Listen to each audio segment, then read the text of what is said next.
Don't hesitate to ask me anything you want to know. There are no stupid questions. The department is just outside the boardroom back in the lobby. They should have gotten it open by now. Follow the signs to the mailroom. You can get to the hotline containment chamber through there. Good luck, Jesse. See you back here once you have the hotline. Thanks, Emily. The hotline should be in the communications department. Where did the hiss come from? I'm not sure. You said the hiss was here when you entered. Did you see anything like that outside before you came in? No, just inside. The source is internal then. See, the oldest house is a sprawling complex with openings to other places as well. I don't even know where to start looking. But in the context, it's good news. The lockdown holds. The hiss escaping the building would be the end. Pretty shitty world out there if you ask me, but I wouldn't want the hiss to destroy it. With you on that, Emily. You mentioned the oldest house. What is it? This building, the Bureau headquarters, the oldest house, is a shifting place. You've seen it. It transcends its physical limits. I've been to New York a few times. How didn't I notice this place? It's an attribute of the building. This is a place of power. The oldest house doesn't like attention, so unless you're purposely trying to find it, you don't, which is perfect for us. The work we do here is essential, but unstable. The Bureau prefers not to be noticed. And we need strong walls to make sure nothing gets out. So without you, I never would have found the front door. Okay. This Trench guy. I keep hearing him in my head. Is he a ghost? Haunting me? I doubt we're talking about a ghost in the traditional sense, but an echo maybe. See, if he was killed by the service weapon, your gun, maybe it's his final thoughts recorded by the bullet in his brain, like a deep space probe sending back data. But that's just a hypothesis on my part. I'd need the gun to research it. But you better hold on to that given the circumstances. I think I will. Yeah. Can you tell me what an object of power is exactly? This is all, well, new to me. Don't worry, I love going over the basics.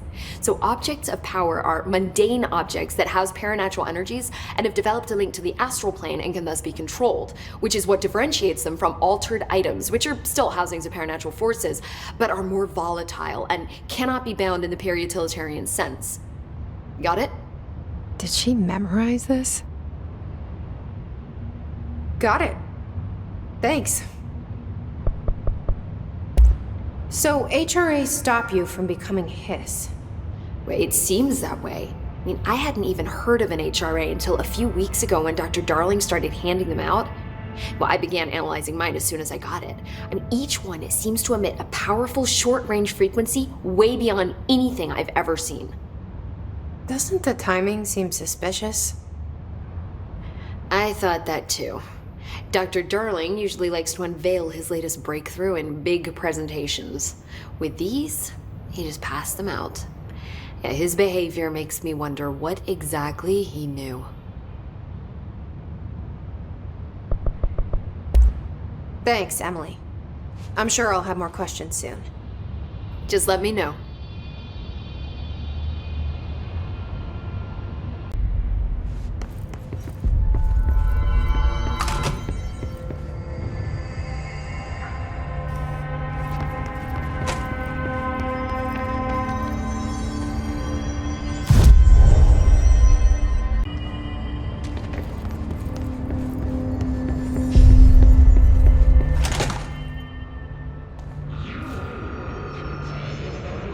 There it is again. Our welcome message.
Just look at it.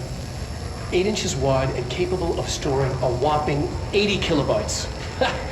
Stolen by our friends at the CIA, the disk held the launch codes to Soviet nukes. This is not the disk, of course, but one exactly like it. A perfect fusion of concepts vibrating in the Cold War era collective unconscious.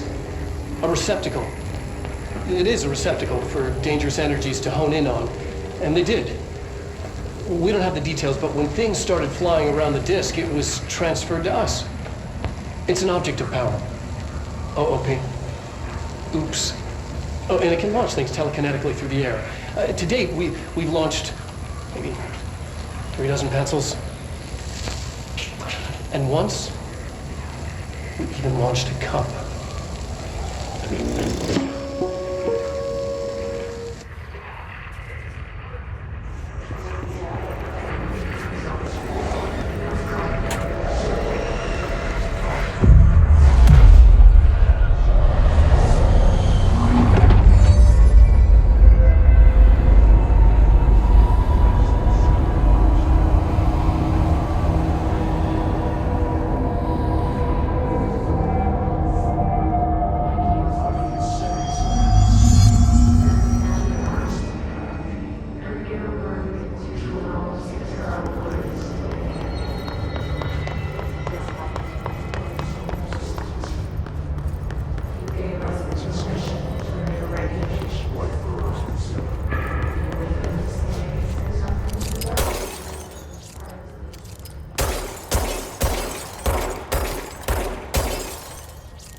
She walked into the city and didn't come back. I don't know what missing in actions is, but I sure wish someone would find her. I'll help you look, Topher. We'll find your mama together.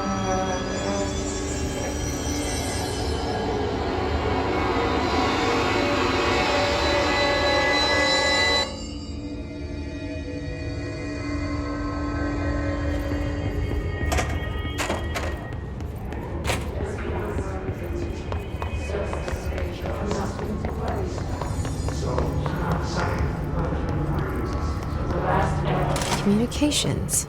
We're on the right track.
Object of power. Looks like the hiss have latched onto it. We need to cleanse it.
It's harder to hear you when I'm here.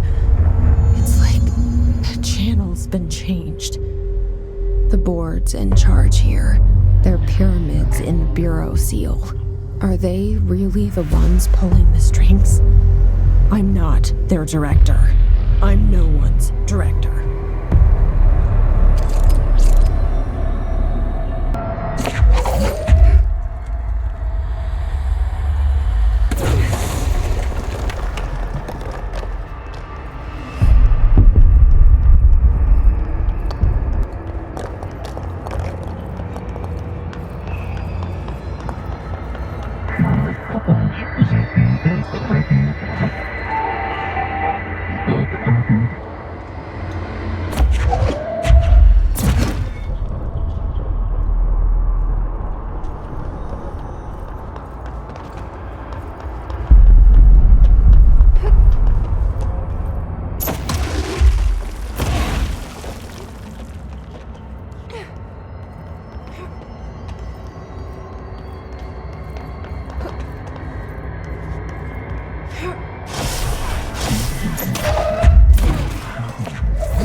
You were gone. Cut off. I got it. Just like you wanted, right? This will help me fight the hiss.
Emily said that the hotline can be reached through the mailroom.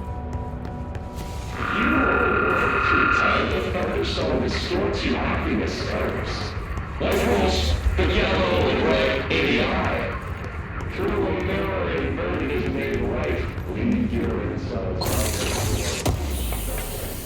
Through the surface until it right. You've always been the refuge you want.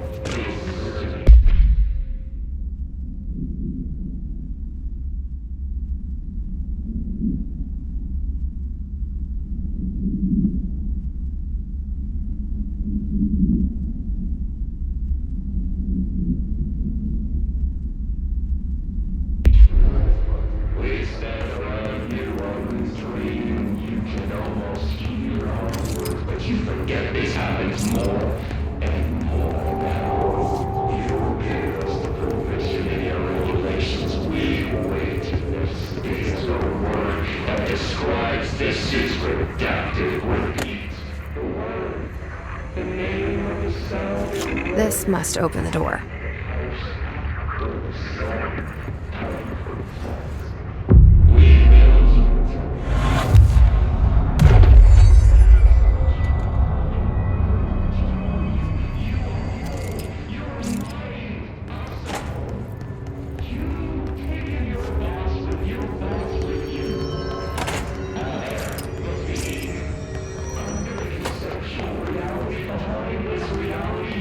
Walk these ways to drive you away after the song's done.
You're listening to America Overnight, mystifying the airwaves for more than 29 years.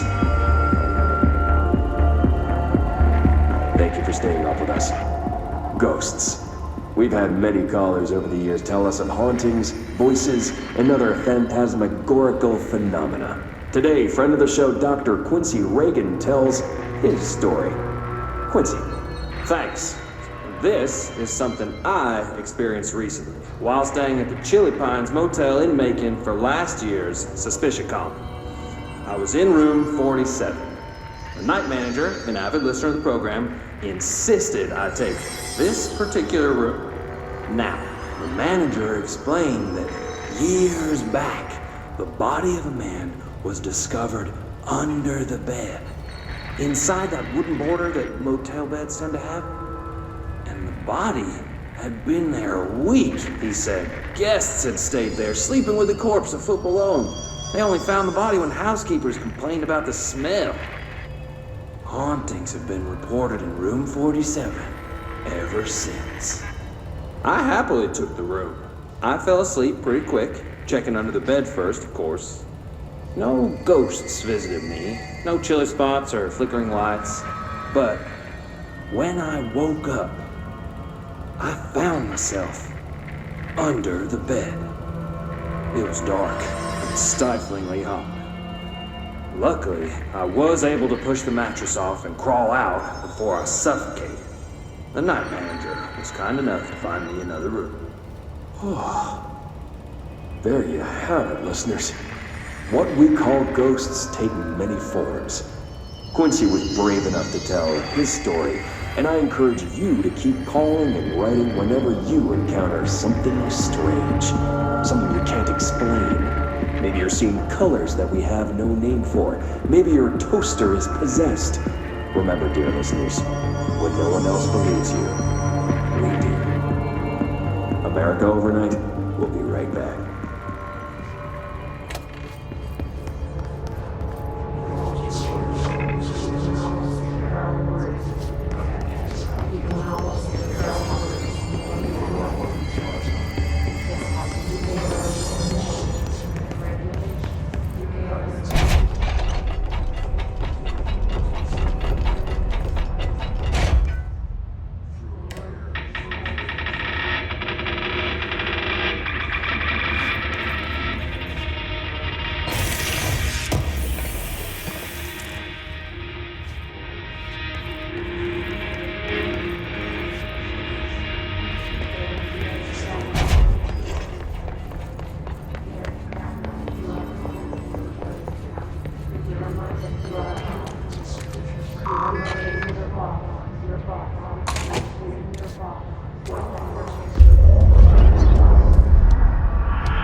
have a feeling he'll be back. Let's stay focused. The hotline should be past the mailroom.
Alberto Tomasi, head of comms. The hiss got him. All right, take this down. The situation in Cuba has been evaluated by the relevant authorities. The mysterious illness affecting the staff at the U.S. Embassy in Havana was caused by sonic weaponry in the hands of a foreign power. Numerous personnel have damage to the inner ear, but most are expected to make a full recovery.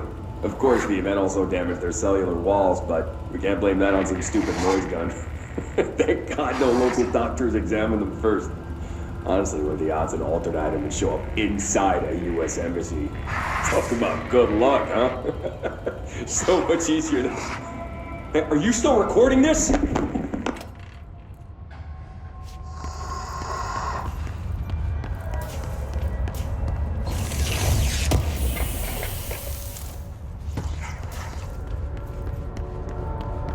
The hotline can't be far now.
Casino.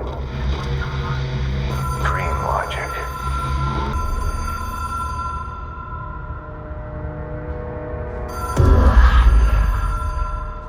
Whoa. Have we been here before? No. I've stayed at a lot of roadside motels across the country, on the road, on the run, under the radar. This feels like all of them, like something recognized from a dream.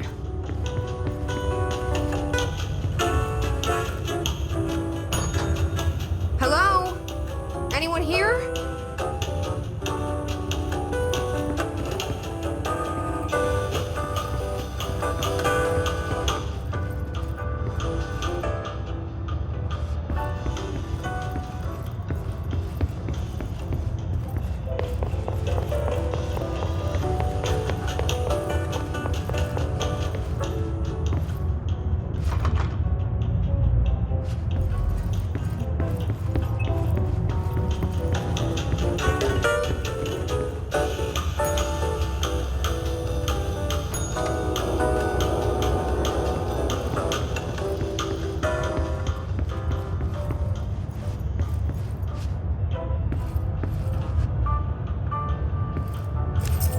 key has a black pyramid on it.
It is a phone.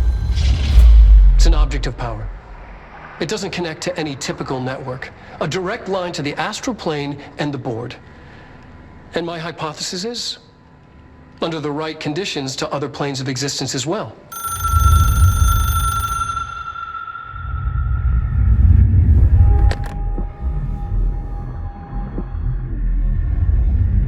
A director needs a team. My management team. These people know the secrets of the Bureau as well as I do. Some even better. Darling, Tomasi, Salvador, Marshall. Marshall especially, my head of operations. She sees right through me. She knows I don't like relying on people. The only person you should fail is yourself. But things change when you become director.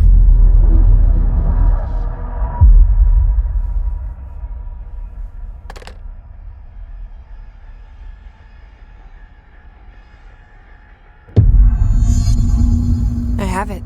The hotline. I can reach Trench. Well, listen to him. He feels more like an echo. An echo with important info. I need to get back to Emily. People react strongly when I tell them about you. Is it too soon to tell Emily? She might be able to help.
Did you get the hotline? I mean, how is it out there? The comms? The hiss?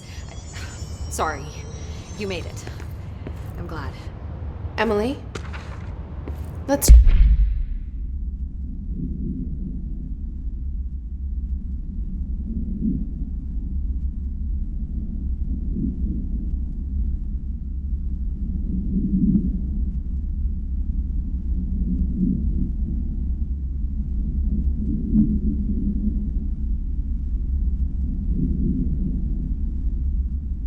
talk.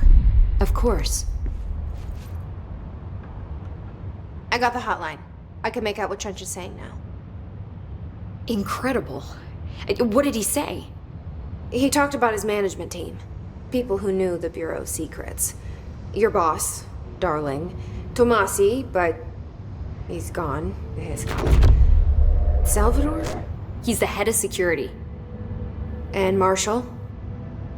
Helen Marshall is head of operations. She's tough, ex-CIA. She took her Rangers and went to the research sector to secure the HRA production. She hasn't come back. Someone who could help us. The other sectors. How do I get there? It's impossible because of the internal lockdown. You can perform a directorial override to lift it, but that can only be done in the maintenance sector. Normally, you take the sector elevator down there. It connects all the sectors, but it won't work while the lockdown is in effect. We already got past one lockdown. Maybe I can find a way. Jesse, look, with no prep, no training, in this extreme situation, you are doing phenomenally well. And all that in the hiss can't seem to affect you. I mean, I would love to run some tests on you. If you agree, that is. We could find out something that would help us. Tests? I don't know. She might find out about you.